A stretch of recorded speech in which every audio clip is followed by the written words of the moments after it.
బులెటిన్లో మరో breaking news చూస్తున్నాం. కొండగట్టు ఆంజనేయ స్వామి తన ఇంటి ఇలవేల్పు అని ఆయన దయతోనే తనకు పునర్జన్మ లభించిందని జనసేన అధినేత AP deputy CM Pawan Kalyan అన్నారు. కొండగట్టు ఆంజనేయ స్వామిని టీటీడీ బోర్డు చైర్మన్ బీఆర్ నాయుడుతో కలిసి పవన్ కళ్యాణ్ దర్శించుకున్నారు. మొదట హెలికాప్టర్ ద్వారా జేఎన్టీయూకు చేరుకున్న పవన్ కళ్యాణ్ కు రాష్ట్ర సంక్షేమ శాఖ మంత్రి అడ్లూరి లక్ష్మణ్ ఘనంగా స్వాగతం పలికారు. అనంతరం నేరుగా వెళ్లి స్వామివారిని దర్శించుకున్న పవన్ కళ్యాణ్ టీటీడీ సహకారంతో 35.19 కోట్ల వ్యయంతో నిర్మించనున్న 96 వసతి గదులు ఒకేసారి 2000 మంది దీక్షాపరులు మాలా విరమణ చేసేలా విరమణ మండపాలకు శంకుస్థాపన చేశారు. సుమారు 35.19 కోట్ల రూపాయలతో నేడు దీక్షా విరమణ మండపం మరియు 96 గదుల వసతి సముదాయానికి ఇంద్రస్య వృష్ణో వరుణస్య రాజ్ఞాదిత్యానాం మరుతాగో శర్ధ ఉగ్రం మహామనసాం. ఇక ఈ సందర్భంగా పవన్ కళ్యాణ్ మాట్లాడుతూ గతంలో ఆలయ అధికారులు తన దృష్టికి తీసుకువచ్చిన వెంటనే అభివృద్ధి పనులకు మాట ఇచ్చినట్లు పేర్కొన్నారు. ఆంజనేయ స్వామి దయతో 2 తెలుగు రాష్ట్రాలు సుభిక్షంగా ఉండాలని ఆకాంక్షించారు. తెలంగాణ ప్రభుత్వం కొండగట్టు ఆంజనేయ స్వామి ఆలయ మాస్టర్ ప్లాన్ అమలుకు శ్రీకారం చుట్టడం హర్షణీయమన్నారు. కొండగట్టు గిరి ప్రదక్షిణకు మార్గం సుగమం చేసేందుకు అవసరమైతే తానే స్వయంగా కరసేవకుడిని అవుతానని మాట ఇచ్చారు. భవిష్యత్తులో సైతం ఆలయ అభివృద్ధికి తాను అన్ని విధాలుగా అండగా ఉంటానని పవన్ హామీ ఇచ్చారు.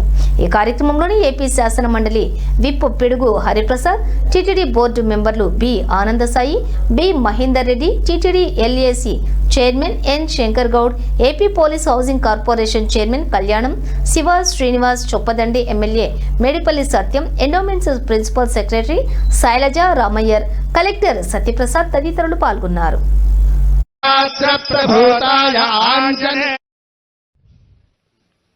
కొండగట్టు దీక్షా విరమణ మండపం ఈ సత్రం భూమి పూజకి ఈ కార్యక్రమానికి విచ్చేసిన గౌరవనీయులు, గౌరవ షెడ్యూల్ కులాల అభివృద్ధి, గిరిజన సంక్షేమం, మైనారిటీల సంక్షేమం, వికలాంగుల, సీనియర్ సిటిజన్ల మరియు ట్రాన్స్జెండర్ వ్యక్తుల సాధికారత శాఖ మంత్రివర్యులు శ్రీ అడ్లూరి లక్ష్మణ్ కుమార్ గారికి మనస్ఫూర్తిగా నా నమస్కారాలు.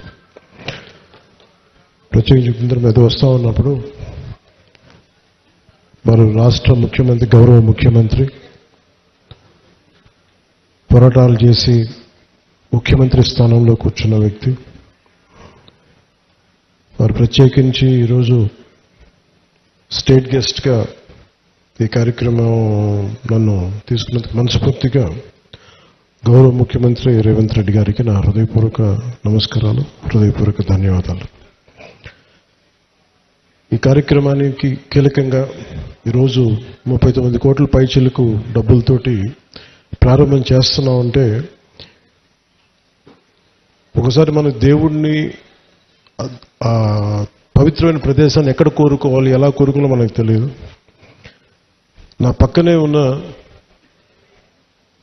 మేడిపల్లి సత్యం గారు ఎన్ఎస్యుఐ అధ్యక్షుడిగా ఉన్నప్పటి నుంచి, ఉస్మానియాలో ఎన్ఎస్యుఐ అధ్యక్షుడిగా ఉన్నప్పుడు 2008-7 నుంచి 2007. సో మేమిద్దరం, మాకు గ్రూప్ ఉండేది, మేమందరం చాలామంది కలుస్తూ ఉండేవాళ్ళం. సో ఆ టైంలో మా సత్యం బ్రిలియన్స్ మాకు తెలుసు, బలమైన స్టూడెంట్ లీడర్. సో మీ అందరికంటే ముందు మేము సత్యం గారికి మేము ఇలాంటి వ్యక్తి ఉండాలి తెలంగాణ రాజకీయాలు మేము కోరుకున్నాం. సో సత్యం గారిని ఆ రోజు చేస్తే నాతో పాటు మేమంతా కలిసి చేసేవాళ్ళం యోజన విభాగంలో కూడా. తర్వాత టైంలో చేయాల్సి వచ్చింది, మన పోటీ చేయాల్సిన పరిస్థితులు కూడా వచ్చినాయి.